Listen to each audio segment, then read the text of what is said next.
mengenai dampak teknologi informasi dan komunikasi, ya. Tadi sudah saya katakan bahwa slide sudah terlihat ya. Sudah, Bu.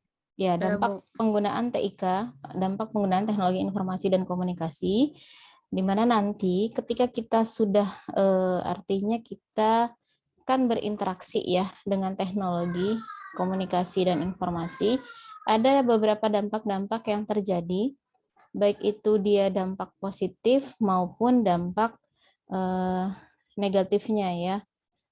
Nah, kita sebagai orang sebagai pengguna atau sebagai user yang selalu berinteraksi dengan teknologi setiap harinya, kita harus pintar-pintar memilih mana yang baik buat kita, mana yang tidak baik ya. Nah, di sini ada mengatakan bahwa selain memberikan manfaat, teknologi informasi dan komunikasi ini juga menimbulkan dampak negatif terhadap manusia apabila tidak digunakan sebagaimana mestinya ya. Nah, kira-kira ada dampak-dampak yang muncul, baik itu positif maupun negatif daripada penggunaan TIK di sini. Yang pertama, kalau kita lihat dari sisi dampak negatif penggunaan TIK dari sisi di lingkungan masyarakat, ada dampak negatifnya. Yang pertama adalah ada kata-kata terasing dari lingkungan. Terasing itu dari lingkungan seperti apa? Biasanya pengguna itu memiliki kecenderungan mengisolasi dirinya karena dia ingin berlama-lama di depan komputer. Atau kita bisa sering melihat dampaknya adalah dia jadi lebih lama berinteraksi dengan komputernya daripada dengan manusianya gitu ya. Nah, biasanya efeknya apa? Nanti mengakibatkan kurangnya interaksi dengan masyarakat di sekitar. Kemudian kesadaran hidup juga bisa rendah ya. Nah, pernah nggak mendengar beberapa berita yang suka muncul di televisi yang mengatakan bahwa oh ini orang nggak kelihatan bekerja gitu ya, nggak kelihatan bekerja, tapi kayaknya uangnya banyak gitu. Mungkin dia pelihara ini, pelihara itu gitu kan. Kita kan pernah ya mendengar istilah seperti itu atau ada berita-berita yang muncul di televisi. Nah, karena mungkin efek dari sisi negatifnya, jadi sebenarnya bekerja. Karena sekarang banyak orang yang bekerja di rumah ya. Banyak orang yang bekerja di rumah, maka orang berpikir bahwa orang tersebut tidak bekerja, padahal dari rumah pun sekarang sudah bisa bekerja, apalagi berhubungan dengan IT, dia bisa remote pekerjaan dari rumah seperti itu. Nah, ini dampak yang pertama, terasing dari lingkungan. Dampak yang kedua adalah meningkatnya kejahatan di dunia maya. Nah, biasanya dengan perkembangan dunia teknologi ini ataupun internet ya, nanti muncul kejahatan baru yang bisa memanfaatkan kelemahan sistem komputer. Nah, sekarang banyak masuk lewat WA, misalnya ada sebuah file APK, kalau kita klik maka akan muncul atau kita klik virus masuk ke dalam handphone atau data-data kita ketarik gitu kan. Nah, ini salah satu dampak negatif daripada penggunaan TIK di lingkungan masyarakat, meningkatnya kejahatan di dunia maya. Kemudian merusak moral. Yang ketiga, merusak moral ini gimana ya? Kalau misalnya kita interaksi dengan internet setiap hari, kita nggak akan bisa membatasi orang-orang untuk boleh melihat apa. Ya, semuanya sekarang sudah ada di internet. Materi-materi tentang apa, tentang pornografi, tentang hal-hal yang tidak baik, itu semuanya bisa kita cari di internet. Nah, apabila diakses dengan tidak tepat, terutama bagi anak-anak contohnya, maka bisa menimbulkan atau berdampak buruk pada dirinya, merusak mentalnya dan juga merusak moral. Nah, di sini kita sebagai pengguna harus bisa membatasi ya, mana yang baik buat kita, mana yang tidak baik ya. Nah, Ini juga sebenarnya merupakan PR besar buat orang tua. Mungkin kamu nanti menjadi orang tua, baik ayah ataupun ibu.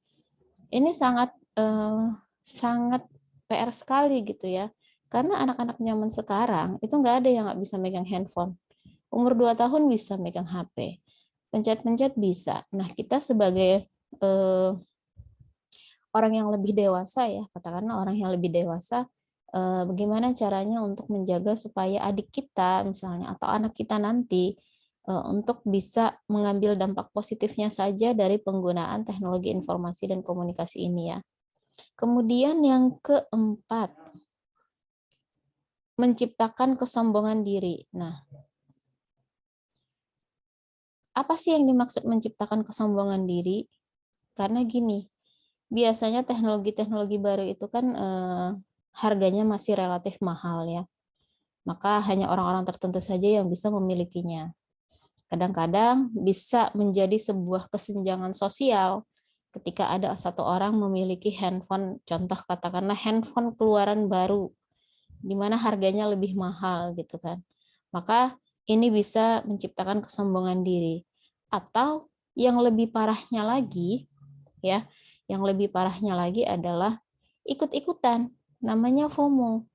Yang A beli iPhone terbaru, yang B pengen beli, tetapi dari sisi kemampuan mungkin belum sanggup untuk beli itu, harus nabung dulu istilahnya. Nah, seperti itu. Maka ini ada yang namanya dampak negatifnya, menciptakan kesombongan diri. Oh, gue udah punya nih, lu punya nggak gitu ya, misalnya seperti itu. Nah, ini salah satu dampak negatif. Yang selanjutnya adalah dampak negatif dari penggunaan TIK di lingkungan masyarakat adalah mengganggu kesehatan.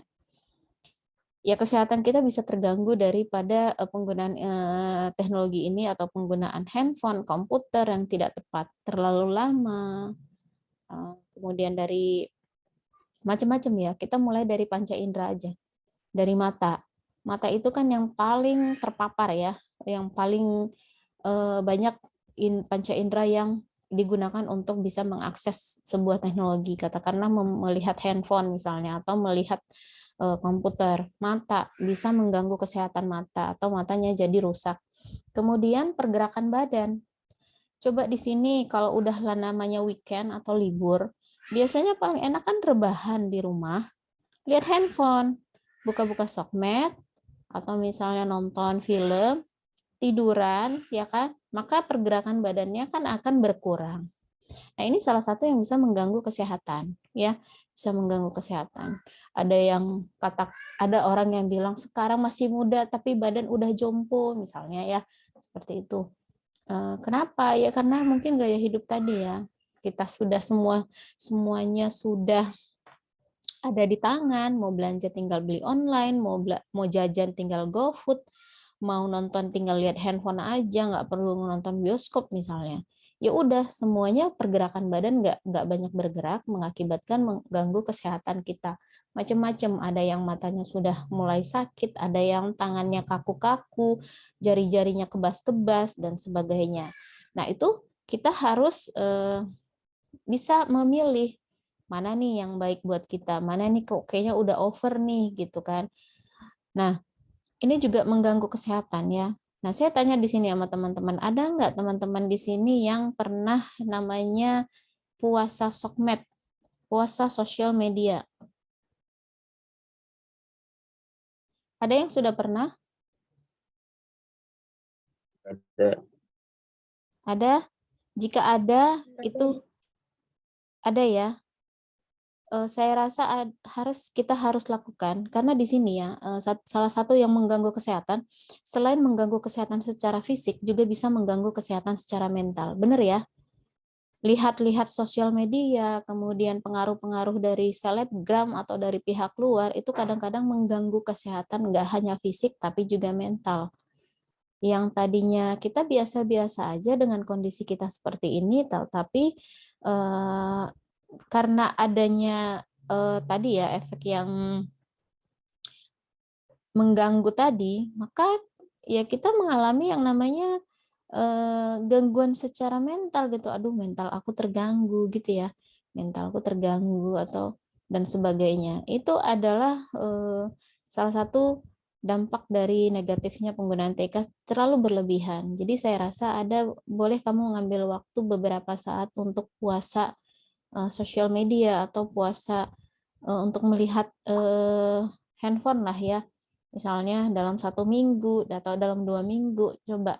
Nanti kamu akan merasakan, wah ternyata ya waktuku tuh sebenarnya lebih banyak habis di lihat-lihat sosial media, dilihat-lihat buka TikTok, buka Instagram dan sebagainya. Padahal saya bisa kok lebih produktif gitu. Kadang-kadang kita gini, lihat handphone itu niatnya mau lihat A, tiba-tiba buka yang B, tetapi kelamaan. Misalnya mau ngerjain tugas, kita mau searching, tapi udah lihat ini dulu deh, bentar gitu kan, buka Instagram atau buka TikTok, tiba-tiba udah 1 jam lihat itu. Kan kita sering kayak gitu ya. Nah itu efeknya kan ya mengganggu lah artinya. Jadi kita boleh kok puasa sosial media ataupun puasa untuk tidak melihat, menutuplah akun kita mungkin logout atau bahkan kita mungkin di uninstall dulu 1 minggu atau 2 minggu. Nanti teman-teman bisa rasakan, oh ternyata aku masih hidup kok gitu tanpa melihat membuka-buka sosial media, aku masih punya teman kok gitu kan. Aku masih nggak ketinggalan berita, aku bisa lihat berita di TV misalnya atau lihat berita di ya saya buka kita nggak buka sosial media tapi mungkin buka-buka berita dan sebagainya. Nah, ini yang mengganggu kesehatan. Ini dampak yang kelima ya, mengenai dampak negatif. Kemudian ada meningkatnya jumlah pengangguran nih katanya.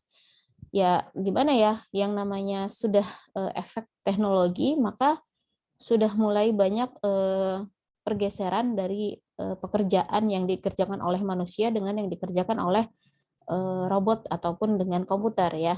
Nah, mulai banyak. Nah, itu terus dampak itu kita gimana sih, Bu? Ya kita bikin tujuan kita nanti lulus dari perkuliahan apa? Mau digantikan sama komputer atau mau digantikan sama robot misalnya. Nggak mau ya. Terus kita mau jadi apa, Bu? Ya udah jadi yang bikin robot aja gitu kan. Atau ya udah yang menciptakan sistemnya aja walaupun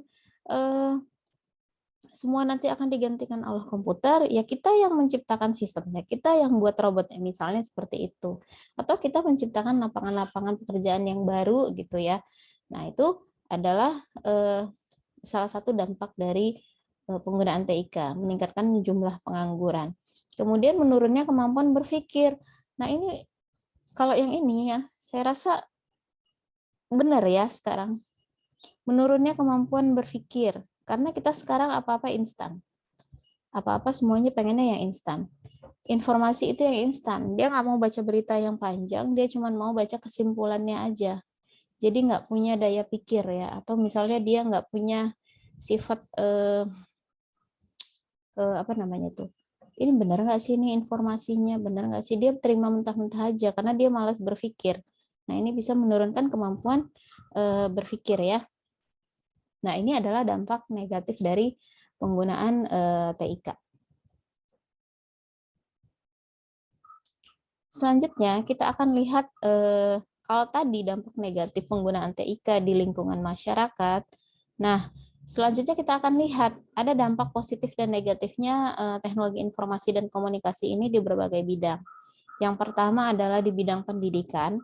Di bidang pendidikan ini positifnya apa? Ada positifnya, misalnya akses mudah dan cepat. Ya kan, sekarang semua kita mau ngambil informasi mengenai pendidikan itu gampang. Tinggal buka YouTube, mau belajar tentang apa, misalnya mau belajar tentang macam-macam ya, misalnya perkuliahan boleh, atau misalnya soft skill boleh, gitu kan, programming silahkan, itu sangat banyak sekali di YouTube. Ya contohnya di YouTube aja lah. Kalau zaman saya dulu kuliah tuh di YouTube tuh nggak terlalu banyak. Jangankan itu, koneksi ke YouTube-nya aja kadang aksesnya belum cepat. Ya, kemudian terbentur dengan selain koneksi terbentur juga dengan dana paket lah istilahnya, kan masih lebih mahal ya. Nah, ini. Jadi kalau sekarang di bidang pendidikan ini adalah aksesnya mudah dan cepat, inovasi pembelajarannya meningkat. Nah, itu adalah dampak positifnya. Tetapi ada juga dampak negatif daripada pendidikan ini, misalnya penyalahgunaan sistem pendidikan, ya. Jadi kadang-kadang disalahgunakan, misalnya ya. Kemudian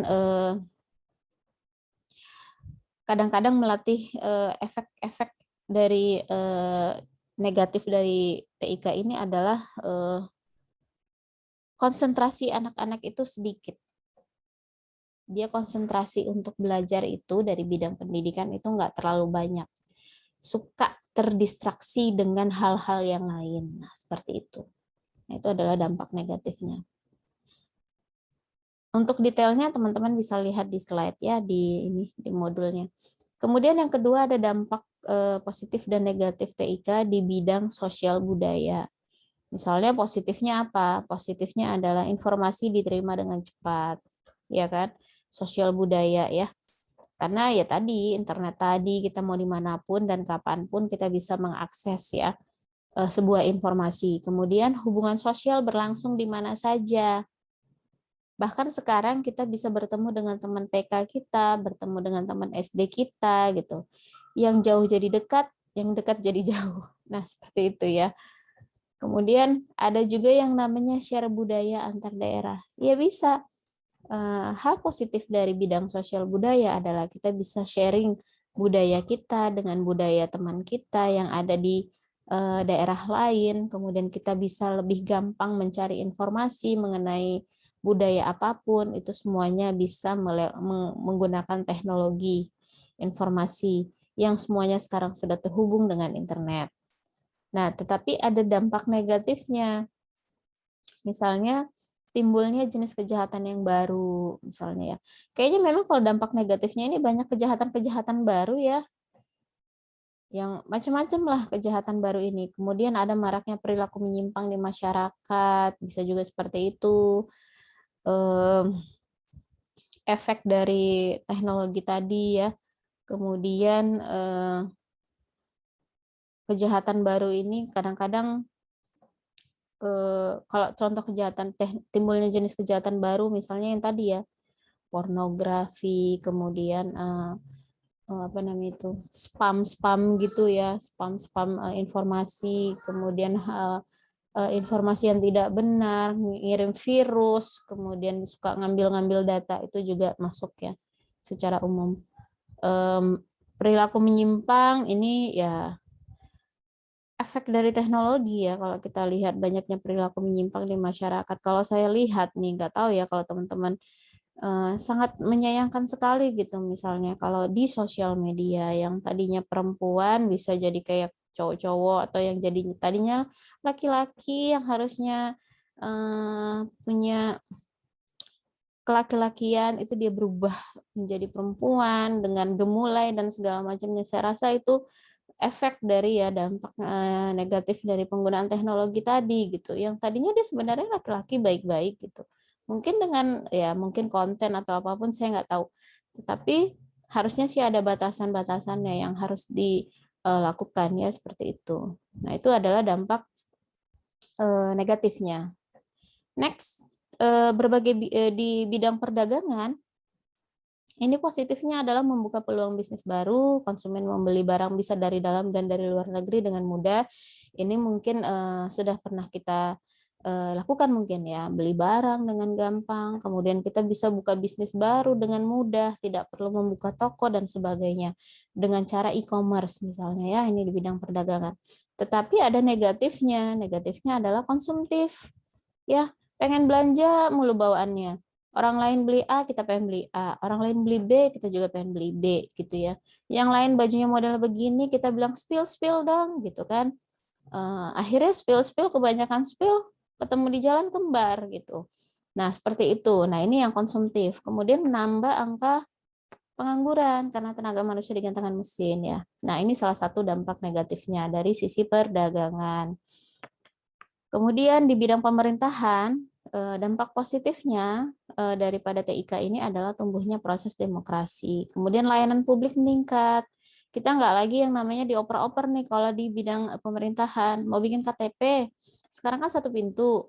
Tinggal masuk, mau ngapain, bikin KTP, tulis formulir, jadi. Kalau dulu enggak kan, dilempar ke kanan dulu ya, ke atas ke lantai 2, nanti turun lagi lantai 1, nanti minta tanda tangan, banyak yang dilakukan. Nah, ini dampak positifnya ya. Jadi layanan publiknya meningkat, kemudian informasi mudah diakses oleh masyarakat. Kita sebagai masyarakat bisa mendapatkan informasi yang sangat mudah mengenai pemerintahan ini, baik informasi-informasi apapun ya, misalnya penggunaan kayak misalnya kayak di sekolah, kemudian ada informasi-informasi mengenai kayak misalnya di kelurahan kita mau bikin KTP dan sebagainya, ada informasi, ada cara-caranya, ya kita tinggal buka websitenya dan segala macamnya, itu sudah sangat mudah sekali. Tetapi ada negatifnya, terorisme katanya merajalela karena dampak negatif DIK ini di bidang pemerintahan. Kemudian kurangnya privasi suatu negara. Ya iya, sekarang kita mau lihat negara lain aja, kita tinggal searching aja nih di internet ininya, budayanya ininya, kemudian sampai ada yang bilang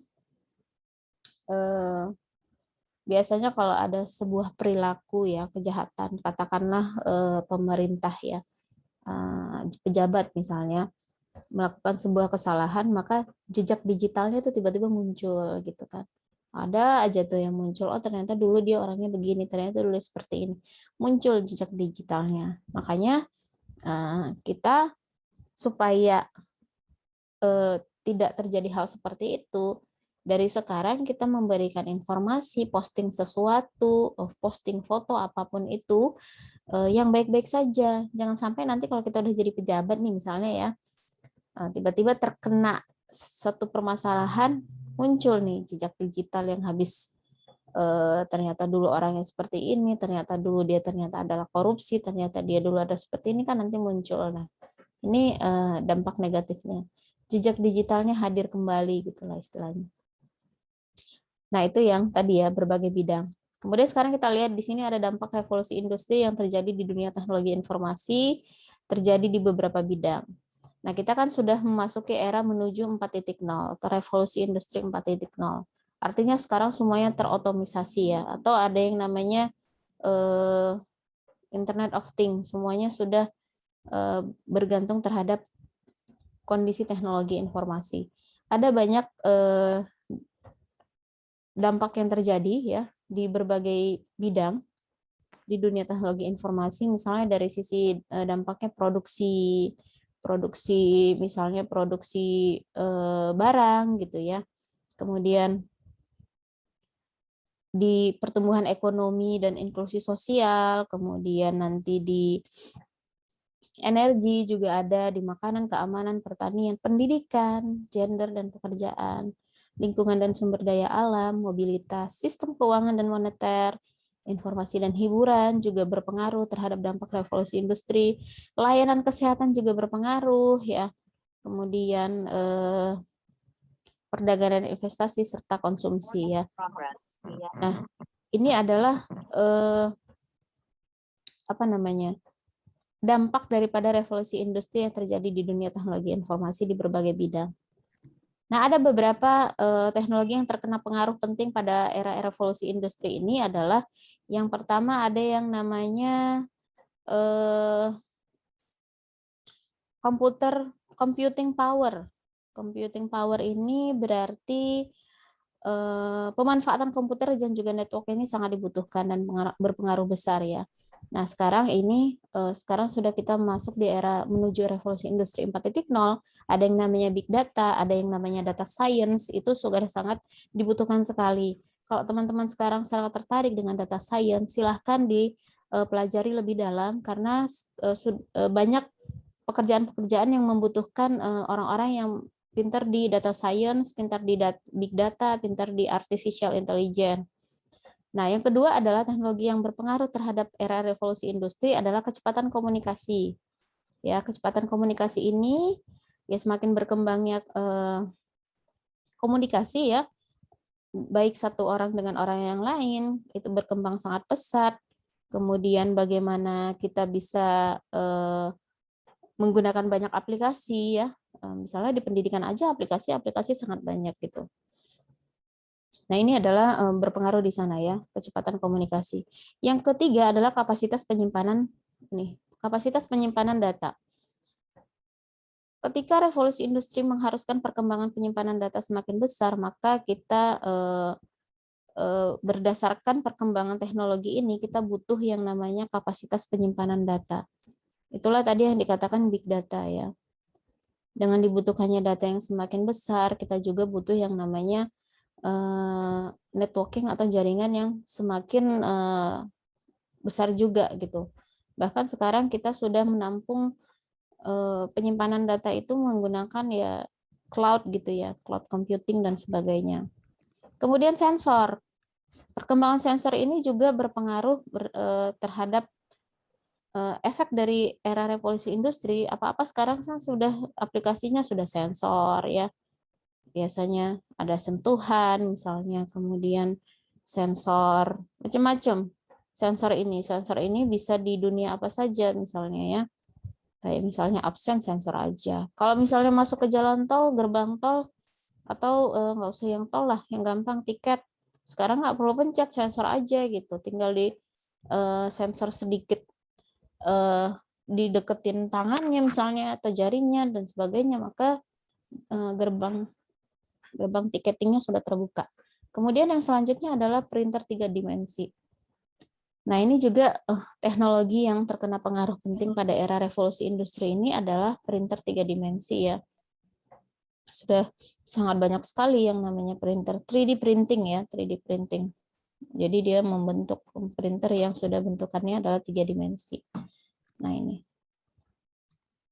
pengaruhnya sangat banyak. Nah, ini ada dampak revolusi industri dalam berbagai bidang, baik bidang industri otomotif, industri retail, logistik, inventory, dan manufacture, kemudian fintech, finansial dan teknologi atau teknologi keuangan, pendidikan, dan kesehatan. Ini adalah dampak-dampak revolusi industri di berbagai bidang. Teman-teman bisa lihat ya penjelasan secara detailnya di modul. Tetapi yang bisa saya tekankan di sini adalah kita sekarang menuju revolusi industri 4.0. Artinya segala berbagai bidang ini harus mengikuti perkembangannya ya. Baik industri otomotif yang tadinya ya kalau industri otomotif sudah jelas ya, roboting udah semakin digunakan gitu ya. Kemudian nanti ada teknologi keuangan, ya semuanya sekarang kalau mau bayar-bayar itu pakai aplikasi, misalnya tanpa ada misalnya GoPay, Dana, dan sebagainya.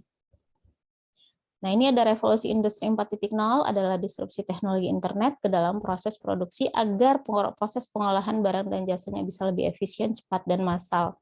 Jadi lebih mudah, lebih cepat diciptakan ya atau diproduksi ya. Kemudian menggunakan Internet of Things, IoT, nanoteknologi, dan cloud computing ya. Nah, ini dari revolusi industri ini nanti diharapkan adalah produksi bisa semakin banyak diciptakan. Seperti itu ya. Nah, ini adalah tentang revolusi industri. Ini ada dampak negatif dari revolusi industrinya. Timbulnya kapitalisme modern, perusahaan kecil gulung